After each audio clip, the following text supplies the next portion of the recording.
9. Momentos cruciais. Elaine. O primeiro momento crucial em minha vida foi há cerca de um ano antes de ser escolhida a noiva regional de Satanás. O meu maior sonho de acreditar que era realmente amada por ele foi cruelmente desmoronado. Devia ter cometido uma pequena transgressão contra Satã, e de fato era tão pequena que eu não estava consciente de tê-la cometido. Um dia, estando sozinho em casa, 4 demônios enormes apareceram em uma manifestação física. Os 4 eram idênticos, com a altura aproximada de 2,5 metros. Eram escuros e cobertos com escamas pretas, semelhante a He-Chan. Os rostos eram ferozes, as presas enormes e as unhas afiadas como navalha. Agrediram-me sem qualquer aviso, arranharam-me com suas unhas longas, retalhando minha carne, e bateram em mim. Atiravam-me uns aos outros igual uma bola de borracha. Eu berrava, chorava, implorava para que parassem de me machucar. Implorava-os para que me dissessem o porquê de estarem fazendo aquilo. Porém, eles não me responderam uma só palavra. Então somente rosnavam e saltavam gargalhadas horrendas. Os meus guardiões, Men-Chen e He-Chen, não faziam um só movimento para me ajudar ou para explicar o que estava acontecendo. E somente depois de 1h30 os 4 se foram da mesma forma como chegaram. Fui largada no chão, exausta e agonizante. As minhas costas estavam retalhadas e eu tinha enormes ferimentos da cabeça aos pés. A mobília fora toda revirada e o meu sangue estava por toda parte. Enquanto eu estava deitada, soluçando e ofegante, tentando recuperar-me, Satanás entrou pela porta fechada e, como sempre, ele estava em seu disfarce predileto de um homem jovem e elegante. Ficou alguns instantes olhando para mim, depois virou a cabeça para trás e soltou uma gargalhada, e continuou rindo enquanto eu, deitada, perguntava o porquê dos demônios me atormentarem de forma tão cruel. A única resposta que ouvi era que estava sendo disciplinada. No mais, acrescentou que os demônios haviam feito um bom trabalho e, sem fazer qualquer movimento para me ajudar, desapareceu. Só havia uma resposta para mim. Satã me odiava e era um mentiroso. Essa constatação era uma ferida tão profunda no meu coração que era maior do que qualquer outra no meu corpo. Estando sozinha, fiz o melhor que pude para limpar e arrumar o apartamento e para cuidar dos meus ferimentos. Na época, era enfermeira e usei de meus conhecimentos para curar-me. Não poderia pedir ajuda a ninguém e nem mesmo contar o ocorrido. De qualquer modo, os outros não se preocupavam bastante comigo para aproximar e questionar o que estava errado. Quando os meus ferimentos sararam, não ficou uma cicatriz sequer no meu corpo. Satanás não deixara qualquer evidência que pudesse ser usada contra ele no futuro. Foi assim que eu tive consciência, sem sombra de dúvidas, de que ele me odiava e me menosprezava e que não me amava do modo como dissera. Da mesma maneira, constatei que os demônios também haviam me traído. Puniram-me por algo insignificante e também usavam em benefício próprio. Em várias ocasiões, para protegê-los da ira de Satanás, eu encobria certas atitudes tomadas por eles. Foi nessas circunstâncias que decidi, se possível, sair da seita. Faltavam ainda 2 anos para Deus mostrar-me o caminho. Sentia-me completamente desgraçado, os demônios estavam ao redor e dentro de mim e, na época, pensava que eles podiam ler a minha mente. Assim, dificilmente eu pensava sobre o assunto e nunca o mencionava. Não sabia onde buscar ajuda. Supondo que sobrevivesse o suficiente para tentar, me perguntava onde no mundo encontraria poder superior ao de Satanás e seus demônios. Continuamente eu precisava fingir que queria estar na seita, mesmo sabendo que finalmente eles já haviam planejado a minha morte. E se Men-Chen ou qualquer um outro descobrisse o que se passava em minha mente, isso significaria morte certa e agonizante. Passados 2 anos do episódio da disciplina, uma senhora com quem eu trabalhava convidou-me para ir com ela na igreja em que frequentava. Eu recusava constantemente e já tinha problemas suficientes para querer ir com a fanática. Novamente, jovem e elegante, Satanás apareceu, colocou os braços ao meu redor e, de forma amável, disse que ele, meu marido, havia sido insultado e que somente eu poderia vingá-lo. Disse também que conhecia os convites que Esther me fizera e queria que eu fosse com ela. Desse modo, eu poderia destruir a igreja onde as pessoas ousaram dizer que ele, além de estar vivo, era mau e deveria e podia ser combatido. Eu deveria ir, infiltrar-me nela, dividi-la e assim destruí-la. Queria que usasse a oitava parte do plano que ele e seus servos, incluindo a mim mesma, usaram e até hoje uso com sucesso por todo o mundo para destruir a igreja de Cristo. Essa estratégia será estudada com detalhes no capítulo 17.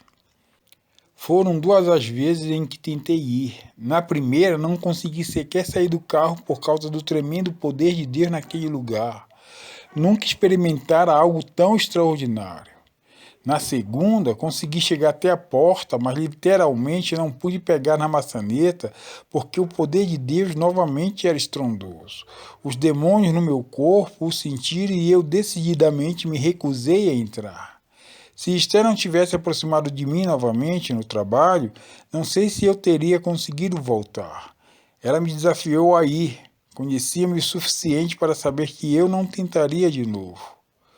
Lutando contra a vontade de ficar, decidi ir. Esther me esperava e quando me viu acenou para que eu fosse assentar-me perto dela na frente, mas recusei. Então ela veio, assentou-se comigo e falou: "Tudo bem, Deus está aqui atrás da mesma forma que está lá na frente." Naturalmente que eu não gostei da observação.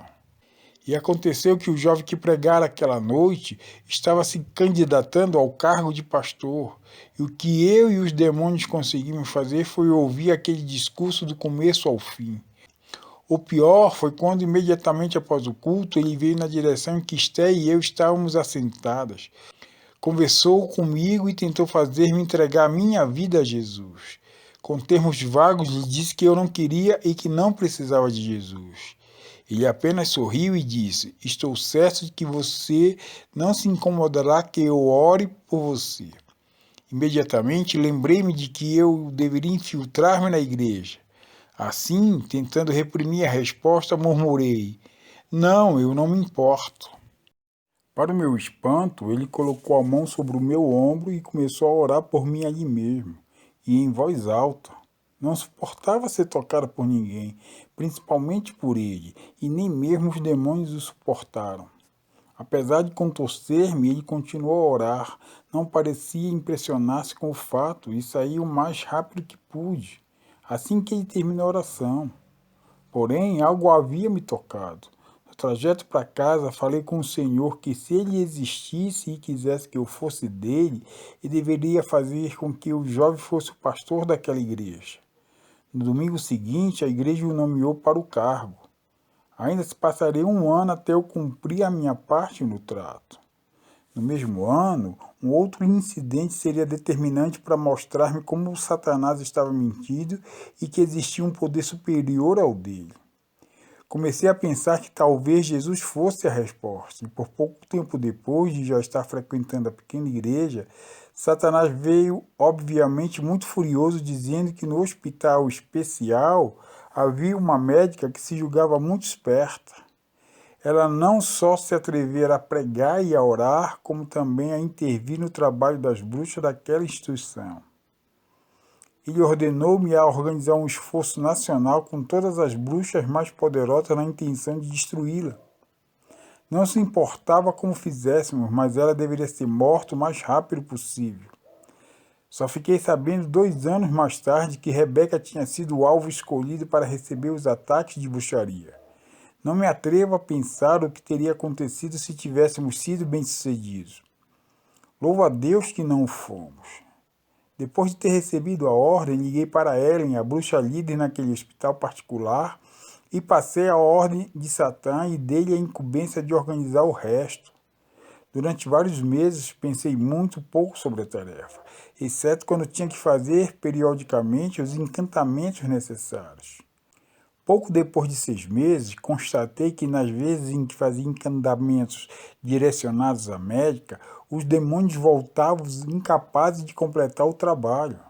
Ficávamos todos aborrecidos com a situação. Eu nunca experimentara algo semelhante e por isso estava confusa. Não contei a ninguém sobre o problema porque admiti que meu poder estava falhando poderia ser fatal. Recebi um telefonema da Ellen 3 semanas antes de entregar-me a Jesus. A médica que deixara o hospital 4 meses antes, quase morta, acabara de retornar para trabalhar. E o pior é que estava completamente curada. Estremeci. Como poderia isso ter acontecido? Percebi que um poder muito superior a qualquer outro havia barrado o nosso. Logo lembrei-me dos anjos zelos na Califórnia. Quem sabe a médica possuísse o mesmo poder daquela família? No mesmo instante, certifiquei-me de que ele era Jesus Cristo. No mesmo dia, mais tarde, Satanás apareceu novamente, dessa vez muito infeliz. Perguntou por que havíamos falhado. Você não sabe? Retruquei. Sim, ele disse, mas eu quero saber se você sabe. Bem, presumo que alguém tenha nos barrado através de orações. É isso mesmo, foi a resposta curta que deu. Depois foi-se embora. Frequentei a pequena igreja regularmente durante a ocasião. Isso foi muito antes de constatar que estava fraca demais para destruí-la. Lá, as pessoas estavam prontas para qualquer um de meus truques, mas assim mesmo continuaram a me amar e a orar por mim. Apaixonei-me por elas. Eram genuínos, amavam tanto ao Senhor que não se incomodavam com o que eu fosse nem de onde eu viera, como me vestia ou andava. Preocupavam-se sim com a minha alma, a ponto de continuar orando e orando. Eles oraram tanto que um dia, domingo à noite, no altar, eu finalmente disse: Jesus, eu quero e preciso de ti. Perdoa-me e entra no meu coração e na minha vida. Que batalha foi aquela? Mentem e os outros tentaram fechar minha boca. Na mente diziam que eu estava mentindo, que Deus não existia e que Jesus estava realmente morto. Contudo, eu sabia que eram mentirosos e não iria ouvir-lhes a voz. Mentem e os outros tinham muito o que fazer. A primeira atitude deles foi ir diretamente a Satã e dizer o que eu havia feito. Então, como dizem, a coisa ficou feia. Ao chegar em casa, na mesma noite, ele veio falar comigo. Agora, entretanto, tudo era diferente. Antes, normalmente, ele teria se aproximado, posto as mãos sobre meus ombros ou me abraçado, mas ao contrário, ficou a uma certa distância e pude notar que havia muitos demônios poderosos com ele. Mas mesmo assim, estes se mantiveram à distância. Satã parecia louco, gritou para mim: Que diabos você pensa que está fazendo? Estou te deixando, respondi. Você não pode fazê-lo. Não posso fazê-lo? Eu já o fiz. Você é minha noiva, ganhei você. Se não fizer o que digo, vou matá-la. Não pode anular aquele pacto. Prefiro morrer por Deus do que continuar sendo sua noiva. O pacto não vale mais porque está coberto com o sangue de Jesus e você só me oferece mentiras e destruição. Você tomou a decisão errada e eu vou provar isso a você. Seu censurado, sai da minha casa. Veja, você não é crente de verdade. O que você quer dizer com isso? Os crentes não xingam. Não pensar a respeito, mas também me tornara crente apenas há 2 horas e estava usando a linguagem que gostava fora da igreja. Então é isso? Pois sei que sou porque pedi a Jesus para perdoar meus pecados e entrar no meu coração, e tenho certeza de que ele o fez.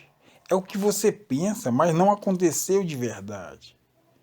Estava tão furiosa que tentei dar um passo para socar-lhe o nariz, mas por algum motivo não consegui sair do lugar. Por sua vez, ele também estava tão irado que gritava ameaças para mim e repentinamente senti uma paz envolver-me por completo. Pela primeira vez, a voz inconfundível de Deus falou ao meu coração e ao meu espírito, dizendo: Não tenha medo, filha, estou aqui. e não poderá prejudicá-la. Novamente disse a Satã para sair. Desta vez, no entanto, usei o nome de Jesus e num instante ele desapareceu. Nas 2 semanas que se seguiram, suponho que ele tenha me visitado umas 20 vezes. Em algumas, usava o charme, tentando ser um amante, mas sempre furioso. Tentou persuadir-me, dizendo que Jesus estava morto, fez inúmeras ameaças, mas em nenhuma vez chegou perto de mim, nem ele, nem os demônios. Muitas foram as vezes em que eles se aproximaram de mim, planejando me torturar da mesma maneira que fizeram os 4 no passado. No entanto, ao chegarem mais perto, ficavam confusos e aterrorizados, e sem dizer qualquer palavra, voltavam atônitos. Gradualmente comecei a observar que havia uma proteção especial de Deus sobre mim. Até mesmo Menchen, que me importunava todo o tempo, não conseguia rasgar-me como fizera no passado. Eu tinha mais controle sobre ele do que ele sobre mim. Apesar da proteção especial, ele foi bem sucedido em fazer-me doente, tão doente que em 2 semanas fui parar em um hospital de uma cidade vizinha. Na época, não entendi que Deus o havia permitido. A longa estrada rumo à completa libertação dos demônios e ao total compromisso com Jesus estava para iniciar-se naquele hospital. Então tornei-me paciente em um estranho hospital, numa estranha cidade. Perdi quase tudo que havia ganhado através do satanismo nas 2 semanas depois de ter aceitado Jesus. Contudo, louvado seja o Senhor, pois Ele estava no controle de tudo. Comecei minha nova vida com Jesus, auxiliado pela mesma pessoa que tanto tentara matar, Rebeca.